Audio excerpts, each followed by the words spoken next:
Let me tell you about Run35. This is the furthest I've made in Run&Bun and what feels like my very first Nuzlocke experience. I'm new to the genre and I don't know if it's common among other people, but after a while I became quite attached to my team and how I let them down. It all starts somewhere, the truck. I picked up Piplup as my starter due to Empoleon's unique typing and started my adventure. We picked up a low tap named Nathan, a little pup named Samson, Shadowfax the Ponyta, Birch the Seedot, and Sakuna the Starly. All decent encounters, but by far not the best, other than Sakuna being a demon as he is. That's fine. One health is a little disappointing, but it's real quick. This is a special attacker. Jolly? Damn, alright. After beating up a grunt, we made our way to Duford to pick up a few encounters, and quickly make our way to Slateport to flawlessly beat more grunts. It's just, but we just go stomp from Aurora. Alright.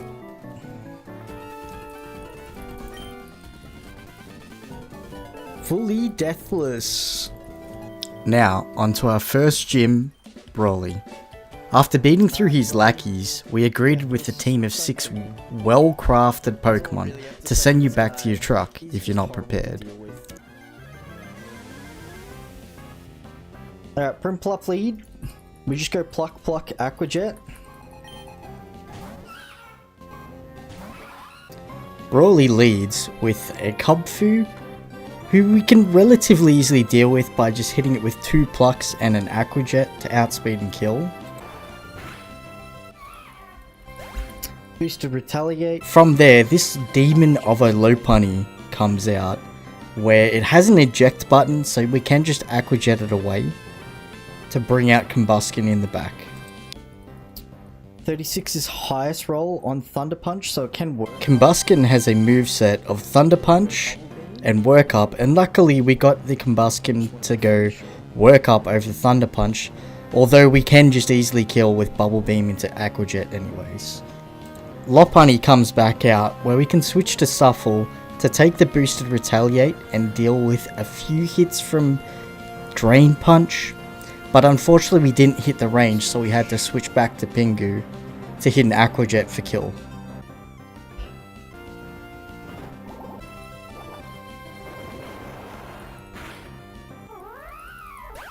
And out comes the demon Hitmontop.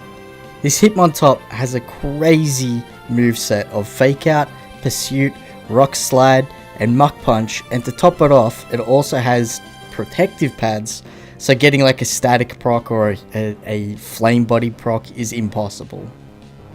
Switching out from this Hitmontop and doing like bait and switch tactics, it's extremely hard with this because of Pursuit. So usually just relying on 1 or 2 Pokemon that can deal with this is usually the method that I've always used. But we luckily had Seadro who could just solo this thing.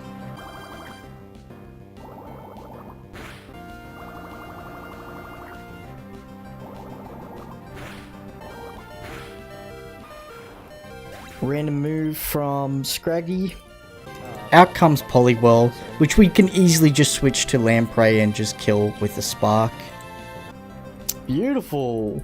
And then this Scraggy in the back. This Scraggy has Power Up Punch to boost its attack, Rock Tomb to lower your speed, Rest to heal it to full, and with its ability Shed Skin to be able to cure the sleep, and Feint Attack Stab.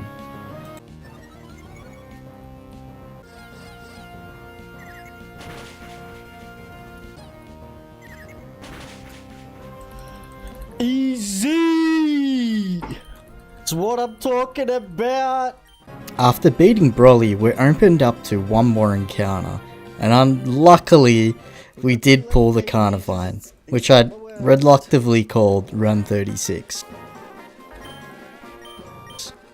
After getting through a really annoying double battle, we are now in Rustfurrow City, home to Roxanne. Because I didn't pull a great answer to Roxanne Zygarde, I decided to take an encounter that I could have skipped to try and get the 40% Lampearl, but I ended up getting Corphish instead. Corfish ended up becoming one of the best staples for my team. From here, we chose to get our grass encounter. Muna is one of the better psychic types you can get early game, and is a great addition to the party. Velma. Now on to Roxanne.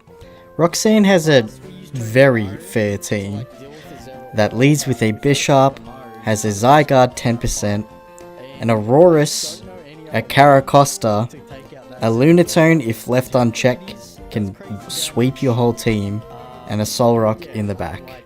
You're probably thinking to yourself, wow, this is a really unfair team. Well, that's because it is.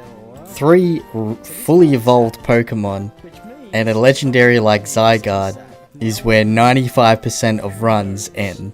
But someone that also So let's go meet her. If you're enjoying the video so far, I do recommend to subscribe because I do upload every single run that I do, every single night that I finish on stream. And if you did want to check out my stream, I stream 4 days a week. Roxanne leads with Bishop with a Focus Sash, so you can't just automatically one-shot this. Unfortunately, we didn't pull a Pokemon with Fake Out, so we had to lead with Zachary. I ended up using a scale to bump Zachary's health up so that it had a chance to deal with the Zygarde 10%, but unfortunately, I got unlucky. Goodbye, Seadra. You could have been good.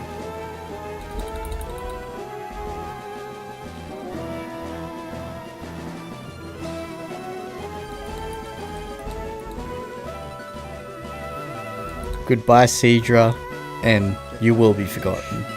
Luckily, I did bring along a backup plan, which is my Sphere, where I can kill with 2 Aura Beams through a Skitter Smack that lowers our special attack.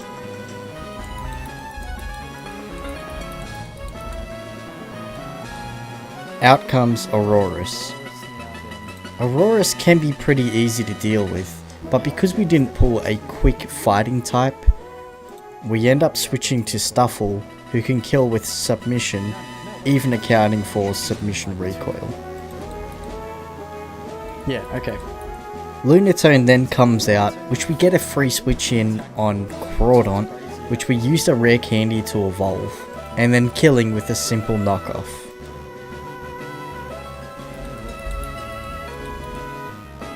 And then comes out Solrock. We got really lucky against this Solrock, because knockoff never saw a kill unless it crit. Beautiful! Caracosta is quite easily the easiest Pokemon that Roxanne has.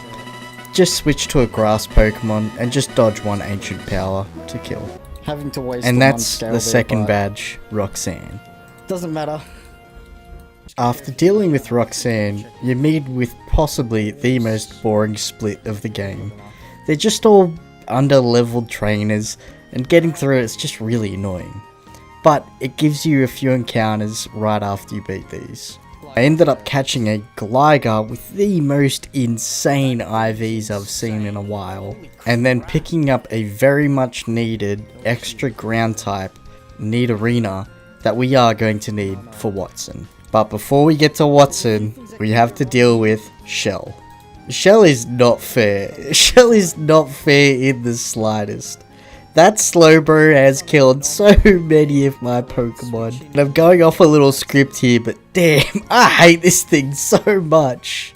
A 44% chance to hit Quick Claw, Quick Draw to always go first is just ridiculous. Not to mention that Togekiss, man. Guaranteed crits get off it. Come on, man. And this early too, a Togekiss this early? Come on. We're able to deal with Shell's Lapras lead with DK Ultra, the Toxicroak. We picked up Toxicroak back in Petalburg City. We chose to grab the encounter just for ease for the time being. Out comes Togekiss. We switch in our Tentacruel, which we picked up earlier on, which we killed with 1 Acid Spray and 1 Venoshock. Delcatty comes out, and because we pulled Salazzle back in next to Petalburg City, we can easily deal with this by outspeeding and encoring the Fake Out, and then kill with 2 Flame Bursts. what's its name. So Rhyhorn sees every kill, including double. Rhydon then comes out, which we got a really lucky chance on this. Usually our Lombre dies here every single time, but because it chose the correct move, Lombre never died and were able to kill.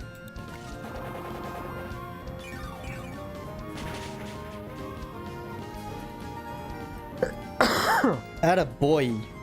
Vesper Queen comes out, and this is another Pokemon I haven't shown yet, but we're able to deal with this with our Togekiss, which I ended up getting by using a static manipulation where I got an encounter from this area, being Raichu. And now, Slowbro. Luckily, I pulled Olympus. Olympus is very good for dealing with this Slowbro. It's never usually dead to poison jabs. It's immune to Zen Headbutt and resists Whirlpool. So dealing with this Slowbro was relatively easy. But I still hate this Slowbro, man. I hate it so much. Oh. And now, onto Watson. You're probably asking yourself, what could go wrong? I've got two really good ground types for this, but just you wait. Watson has a sturdy Magnezone with Explosion and a Custat Berry. Usually by leading with a Pokemon with Fake Out and then killing with another move, you can usually kill this without any deaths, but there's always a 5% chance where it just explodes straight away.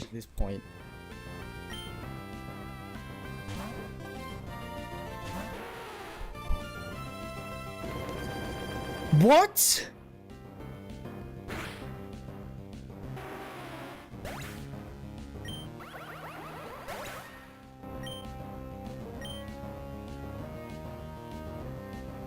This was extremely unlucky. For this to happen, I didn't even know it could, but man, I had to steer real hard from here. That Nidoqueen was meant to deal with Watson's ace Pokemon, Mega Ampharos, and there it just went down the drain. Everything had been going perfect up until here. I had no idea it could explode turn 1. But I guess it's just how it goes. I then switched to Togedemaru to bait close combat from Zeraora. This Zeraora is just not fair. It's just not fair. Plasma Fists, outspeeds everything, close combat, but with a little bit of working around, you can deal with this very easily. And one of the easiest ways to deal with this is to pivot into a ground type, to switch back into a Pokemon that can press Fake Out. I end up doing this about 4 times so that Togedemaru can see kill with Fake Out. Out comes Electros.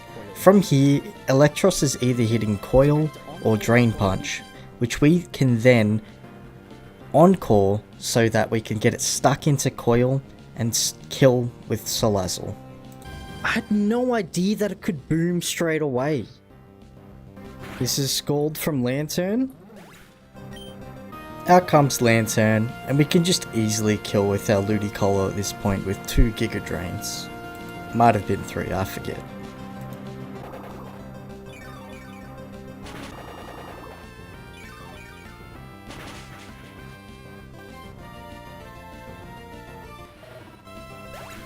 Rotom Fan can sometimes be a box check to your party, but luckily enough I did pull an Aurorus back in Granite Cave. And after 2 quick rounds we're able to kill Rotom Fan. And out comes this thing. This Mega Ampharos is equipped with Rest, Sleep Talk, Dragon Breath, and Discharge, all with a base 180 special attack. And with our Nidoqueen being dead, we're left to scramble. I came up with a very unique idea, which started off by sacking Aurorus. Go around.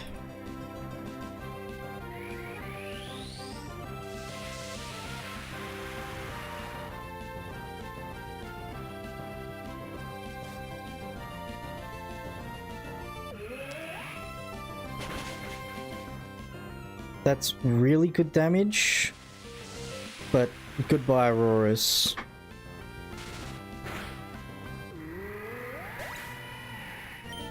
By switching into Togedemaru, we're able to press Fake Out and then Eerie Impulse its special attack down by 2. This can help us where we can find our ranges to kill Ampharos, but it does allow Ampharos get back to full health. And now, we just have to get lucky on Sleep Talk turns. And of course, you know, I'm a lucky guy. I won't get Paraflinched 5 times in a row. It won't happen. By switching to Tulip, I'm guessing that it's going to always be hitting Sleep Talk from here. But I'm not sure, I think the AI knows exactly when it's going to wake up. Because as you can see here, it goes for a random damaging move rather than pressing Sleep Talk. Which is ridiculous in my eyes. If you're asleep, you should know when you wake up. That's ridiculous. I'm gonna risk the crit. So the plan from here is to press Encore on Discharge, so I'm able to switch into my Gligar and be able to be immune to it because it's ground typing. But I'm not that lucky.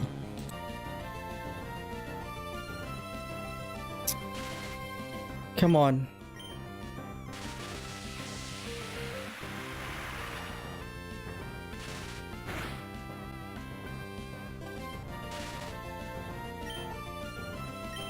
Come on.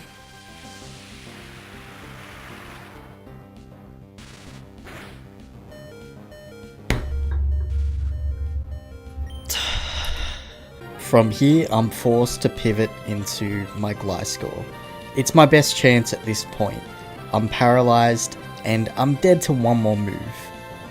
Let's hope that Gliscor can clutch up.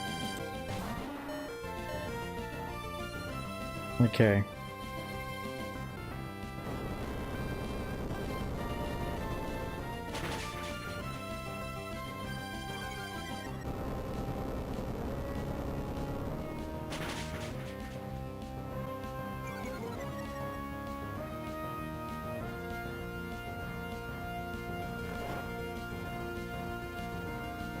This can be a good position, because only one out of the 3 moves that it can do with Sleep Talk is going to hurt us. But guess what?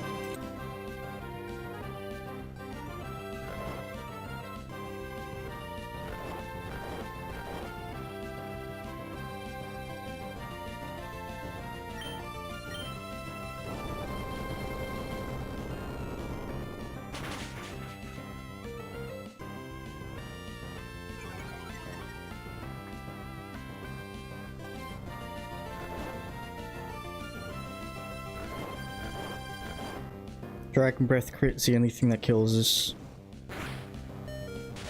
We get paralyzed. Now, what's funny is that we actually outspeed this Ampharos even though we are paralyzed. This Ampharos is at -4, so now we just have to rely that we don't get full parried. No paralyze! No paralyze!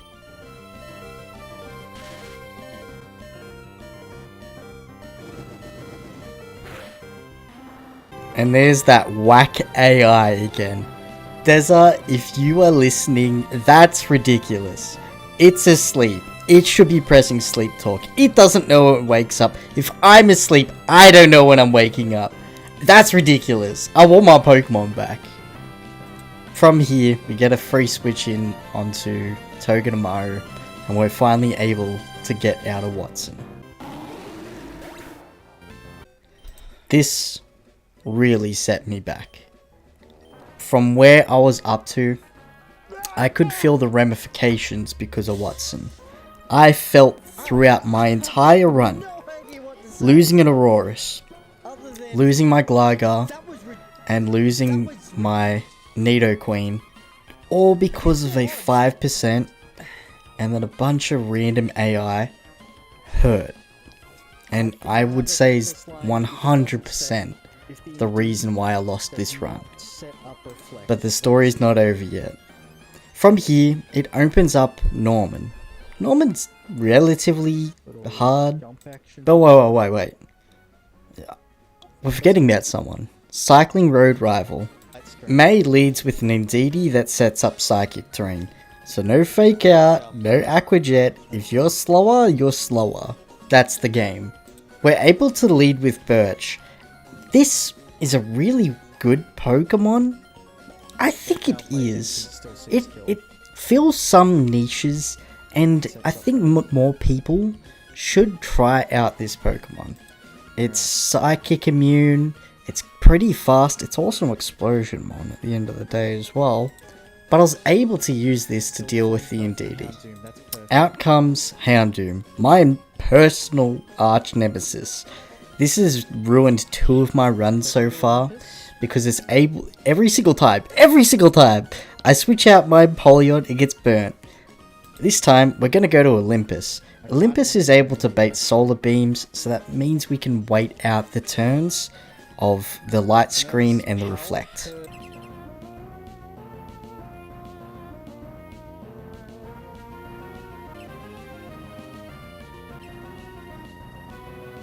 We go. Go protect.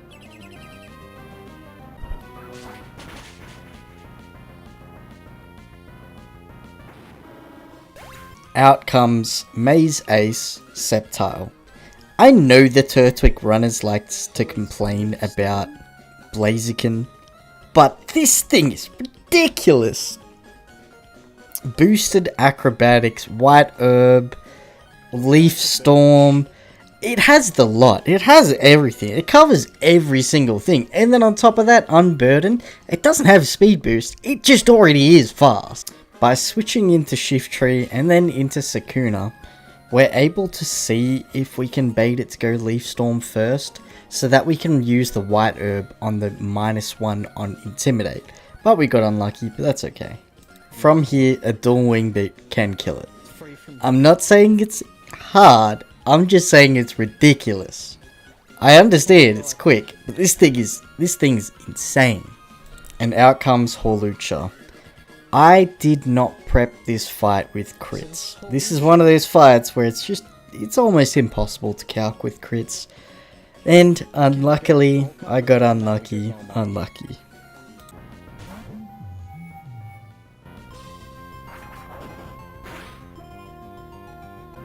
And Psyshock just kills.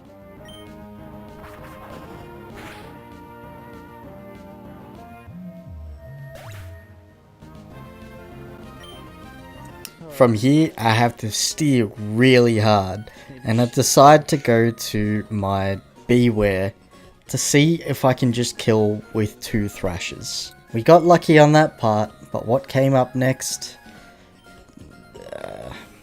They say when something bad happens, it comes in 2s. Okay, Gramble, that's perfect.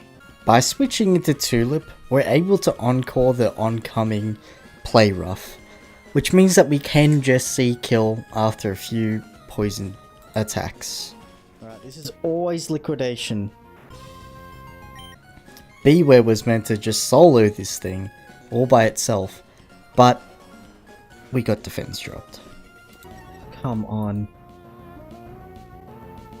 With my back against a wall, I had to make another hard decision. Beware needed to clutch up, and he didn't. But hey, that's Cycling Road Rival. That's normal for a lot of people. That fight is a bit ridiculous for what it is, but at this point, what isn't ridiculous?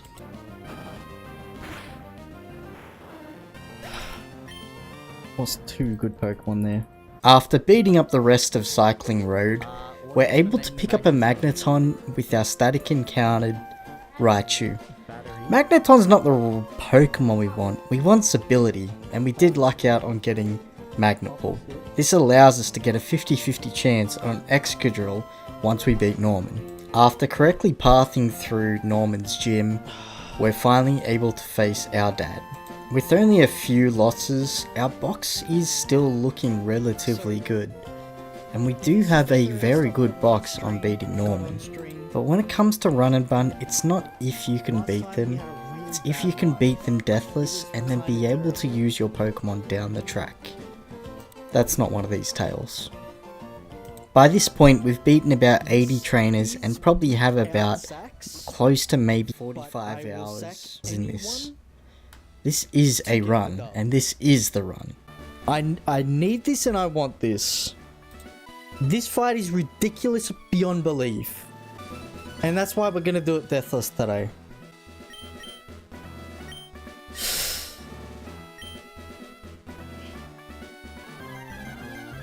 Alright. So our tentacle's really amazing. Like, he is a guy. I cannot get over how good this tentacle is. Now there is a range where Norman leads with a Porygon 2 with Eviolite. A ridiculous Pokemon at that. We lead with Pickle, so we can go Toxic, into Acid Spray, into Venoshock. I think there's like a 9% chance where it doesn't kill, but we get the range. From here we rely on Run 36 to take out this Diggersby solo. This Diggersby has huge power and is an absolute demon with Focus Sash. We predict the correct move, which is Earthquake, and we're able to kill.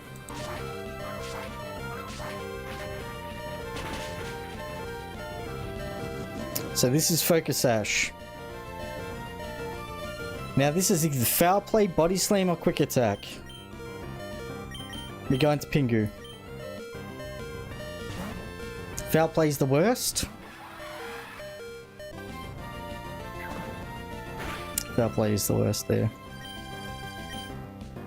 We hit this with Aqua Jet.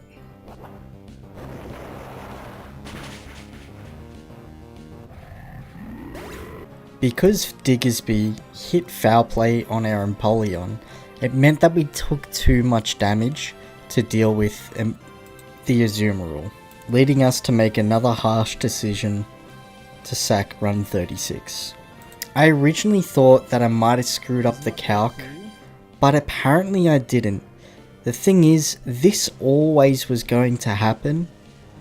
You'll see later on, but I needed to do this here, all because of Foul Play.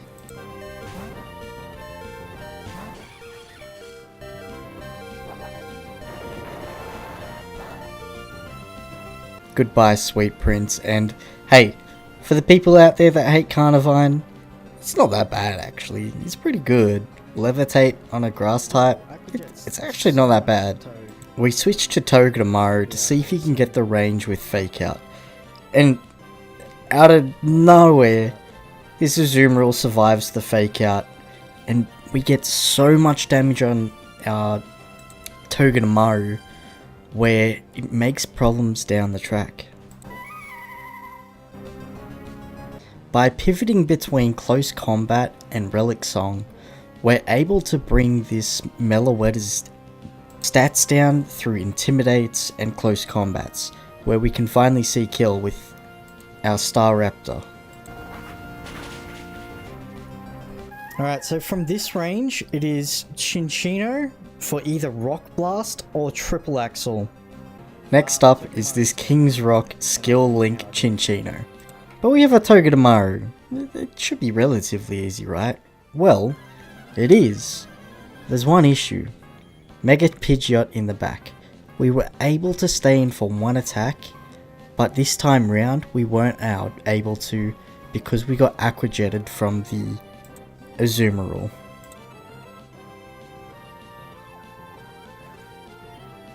This only sees kill with Heat Wave. It sees one roll with Hyper Voice. That's it. We go into Pesto.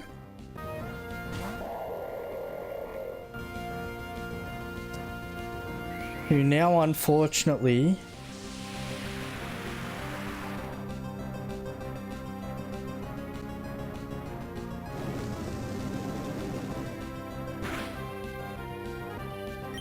my current issue was that I was meant to switch to Run 36 after hitting it with Icy Wind once, so that we could get a free pivot into Togedemaru. See how everything's adding up? All these little chip damages is what ends up getting you in the end, and I'm made to make an extremely hard decision. I don't exactly need Warren currently, and I don't exactly need Tentacruel down the track, but currently Tentacruel's my only great fighting type resist, and I had to make a decision. Without being able to calc the future, I decided to sack my Walrein, and I'm not gonna lie, I probably should have sacked the Tentacruel instead. After realizing what comes up after here, a Walrein would have really helped me out, even without Encore.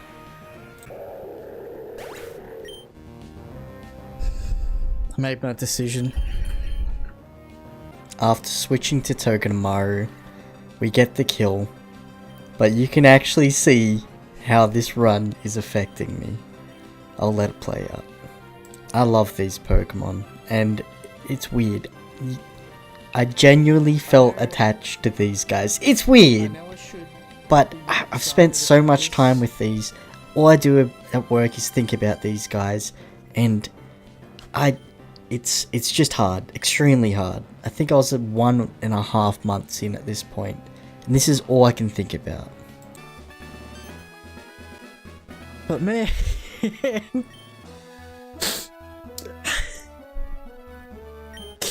the decisions you have to make in this game, man.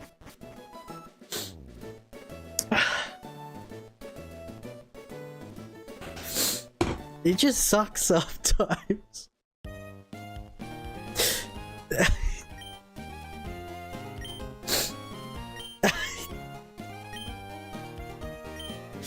Like, I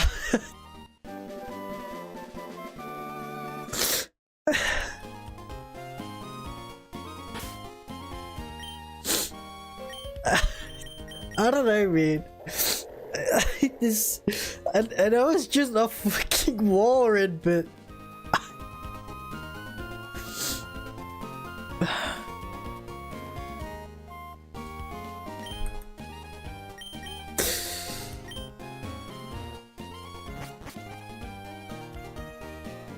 yeah, I know, but the thing is, the Togedemaru had a range to kill with Fake Out.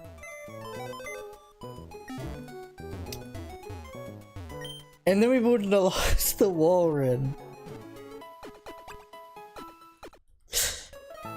You know what I mean?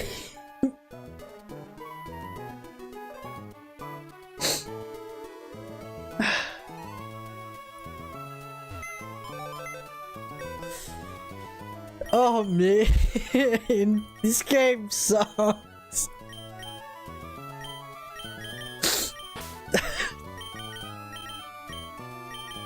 I don't want to say goodbye to Walrein, man. But it's time to quit crying, and now we're on to the flattery split. The split that ended this run. I made it real far. I made it, but you'll see. Along the way we picked up a bunch of encounters. Not before beating up this whole family and mugging them right in their house.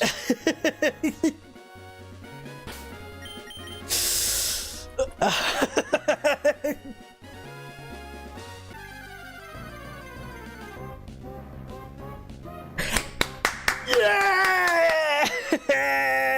All three. Who's our encounter?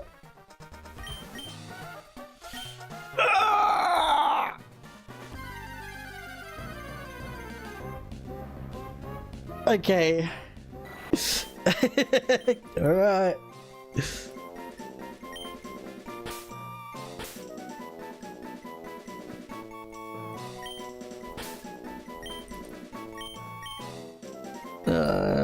Glumper. It fits. It fits! So let's go for it.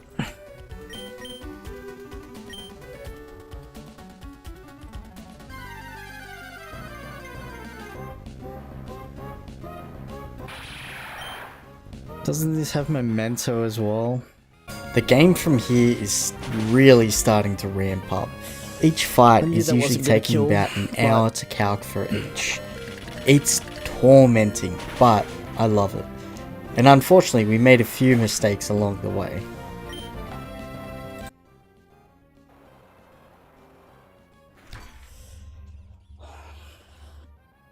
After beating up this guy's family and robbing them, he does want revenge, but he doesn't get it. I can't explain the entire fight, but I'm running out of time, and the only really cool thing is that look at this shift tree. He's a good boy. Because I'm not here to risk my Electros. You know what I mean? If I risk the crit on Electros, I ain't doing that. But I'll risk you, buddy. You've been sitting in the box for too long, not doing anything. We gave you Razor Fang, so you get the extra 10% to flinch. It's up to you. You can live or not. It's all up to you.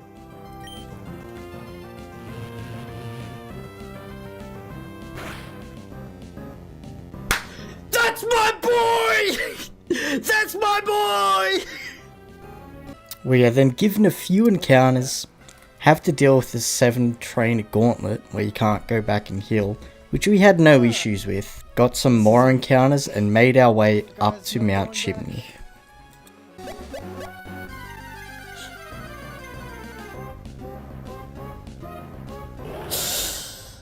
We all can't be winners, I guess. I don't make the rules. No! I don't want this thing! Who are we gonna get?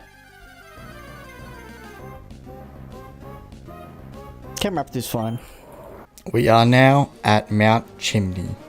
Now there's 2 trainers that can stop us in our tracks. One of them being Tabitha, known for the exploding torkoal, and 2, the Absol in the back. Also, don't forget the Espion, but that was easy. And Maxi, who ended up taking one of the worst frags possible. We also lost Zoroark, but it's a Zoroark. I really hated that thing. That was the only fight he ever came to, and I made sure of it. We're able to outspeed and kill the Torkoal with Camerupt, which then brings out Espion. One of the reasons why I really wanted Shift Tree earlier on was because I knew how good Shift Tree would have been good against Espion. After a fake out and then into a sucker punch, we can outspeed and kill this Espion. So we go fake out.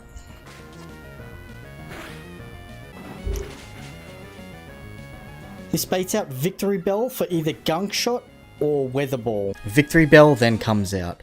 We then switch to Camerupt so that we can bait Solar Blade, making it so that our Salazzle has more health, just in case something wrong goes down the track. This baits out Armaldo for Stone Edge or Earthquake. Armaldo then comes out, which we then switch to Rhyperior. It does set up Stealth Rocks, but we are able to switch to Empoleon to get rid of him with Defog. Just after killing with 2 Rock Slides. So this is always Ice Beam. This is where it gets a little scary. Out comes Tabitha's ace, Absol.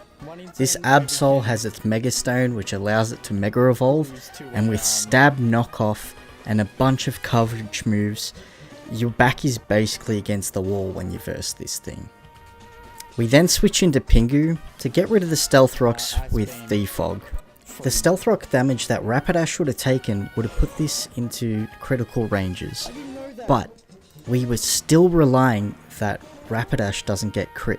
And after one overheat, we are able to kill Fire Blast! Absol. Yes!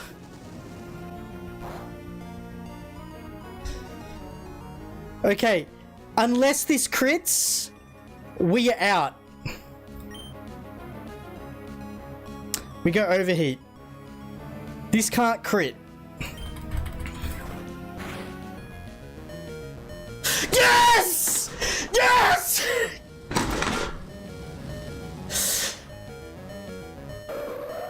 Take that! And that was Tabitha.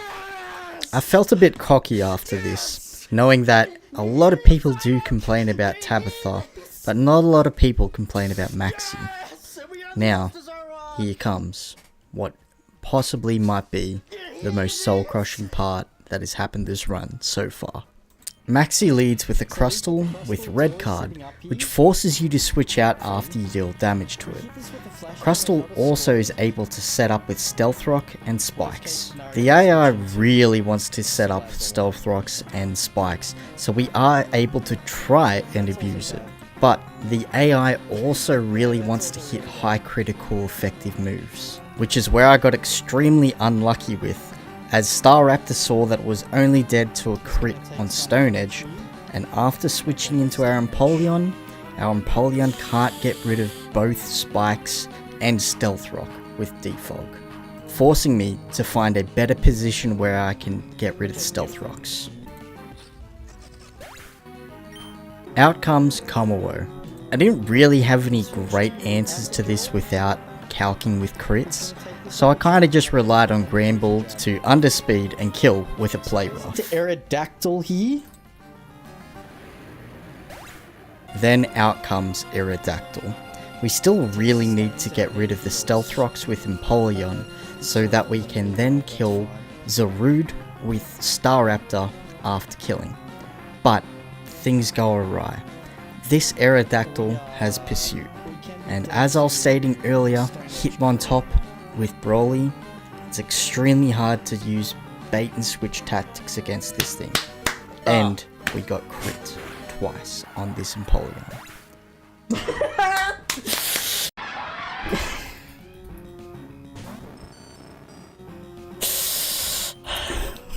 This is the only out that I could see where I could beat Maxi.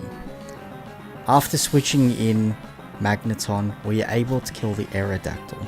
Zarude then comes out, where we are able to switch to Staraptor to lower its attack, and then kill with Brave Bird into Dual Wing Beat.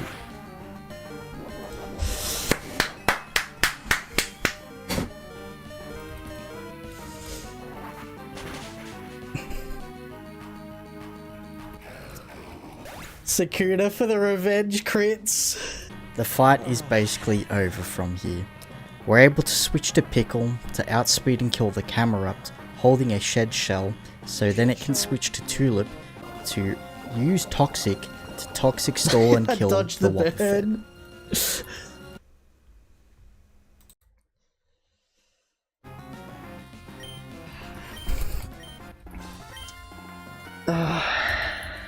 And that's Maxi. Losing your starter, especially this early into the run, is basically a death sentence. When you pick your starter, you're picking the best encounter, basically at the start. I really enjoy using Empoleon because the unique typing, immune to poison type moves, extremely defensive, and with moves like Defog, really comes up down the track. But it's not this story. After beating this actually extremely hard double battle, and then dealing with a gauntlet, you're able to get another encounter and an egg from the Gen 3 starters. This is the last time I have a chance to get something that can deal with Flannery. Usually by this point, people will have an Arcanine or something along the lines that is a fast, quick rock type. But my only answer is Rhyperior. I don't have any answers for Flannery. I then end up taking 3 days off, 15 hours to calc out Flannery and just Flannery. And I found a plan. It's janky, it'll work, but something goes wrong to Flannery. We got Torchic as our Gen 3 starter, and funnily enough, this might be the answer. This might be it. Our Torchic has HP Rock, a fast, physical and special attacker that can probably bait and kill this whole entire team. When I calced this Blaziken would have taken 5 kills on this gym, but all my plans went awry right here. Oh, so he's killed with Psychic. I mean, that's still fine. Slow kill with Psychic.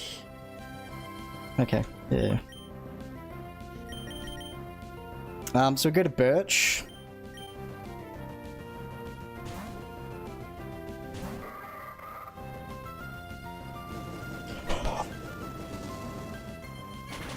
That shouldn't see range. Yes, it did, Yazi. It saw range. It wasn't the only range, but Psychic low rolled and there was about 5 rolls where it went Fire Blast. I got unlucky again. But it's not just luck here. This is a story about how I let my team down. Not the fact that my team let me down. It's a story about how I let it down. This is the sole point that I screwed up this run. 3 days off, planning this one fight, just to come to this, a random trainer. It didn't wipe me, but my plans are all ruined. I found another solution, which might work, but something goes wrong there too. And it's all my fault as well. Flannery is a double battle, a very hard double battle. You can't use water type because of the permanent sun, and the lead Salazzle with a focus sash. This is a very hard fight.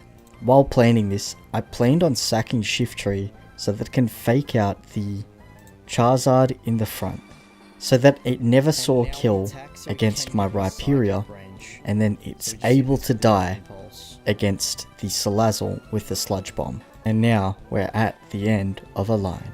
Okay.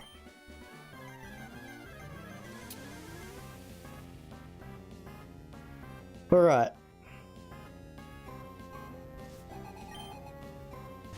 So Charizard and Salazzle. Camera up to Ken, press explode. I was saving it for later on, but we can explode, kill the Charizard, and get Salazzle down to 1 HP. Something goes wrong. Get faked out by Salazzle. If not, we have a way around it. And here's two hot hubs. Thank you for playing.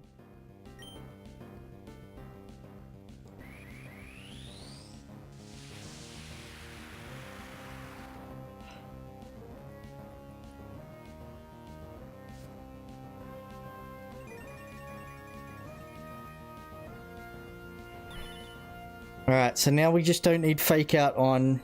Beautiful, beautiful. Alright, alright. No one's getting sacked other than that. I mean, that's fine. You could have a little snack before you die. A flinch? A flinch? Seriously? Seriously? I can't. Every single gym, it's just, I've had the worst RNG. The absolute worst RNG. The thing is, I fixed the line, but I lack being able to get my head back into the run when something goes wrong. It's something that I need to work on. Being able to steer is something that I haven't been able to get used to yet. When something goes wrong, I really need to buckle down and think of every possibility before I make a decision. You're about to see where the run ended. Not because of something that happened, not because of the flinch. I steered back, but I switched to the wrong Pokemon. I can't. I can't be making these mistakes this late into the game. I can't.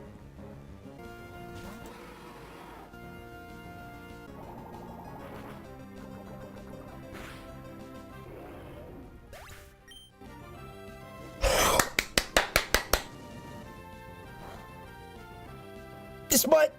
Okay, I think this does it.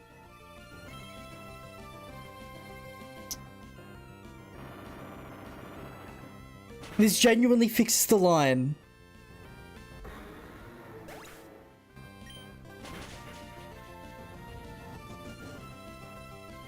This genuinely fixes the line. Okay, so Alphonse is getting targeted by Entei for Solar Beam only. We switch him into Pavlova. I was meant to switch to Toxicroak. Quick attack. Toxicroak. I just wasn't looking, I wasn't thinking. I don't know what I was thinking.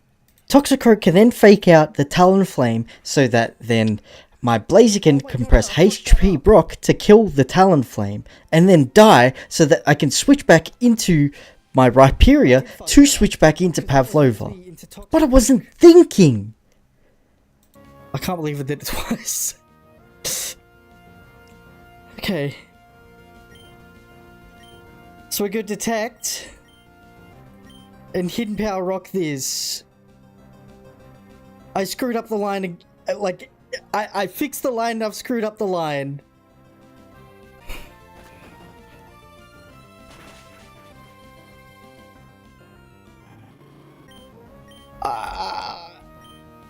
We go here, we go here. I screwed everything up. I can't believe that.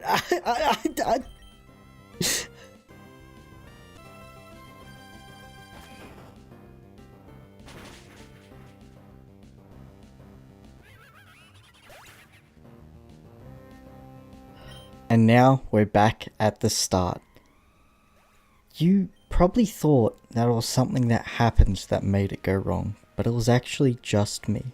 I frantically went straight back into another run, but I think I needed a break from Run&Bun. This attempt took so much from me, and I know I'm not that far in, but this is my very first Nuzlocke. I'm not used to these things yet. And because of that, I'm going to try something a little bit easier and tackle this when I have a few more rings under my belt. This was my very first Nuzlocke experience, and I'm actually proud of myself for how far I got. The amount of hours, the amount of times talking to people who don't care about this game, annoying them because I enjoy it.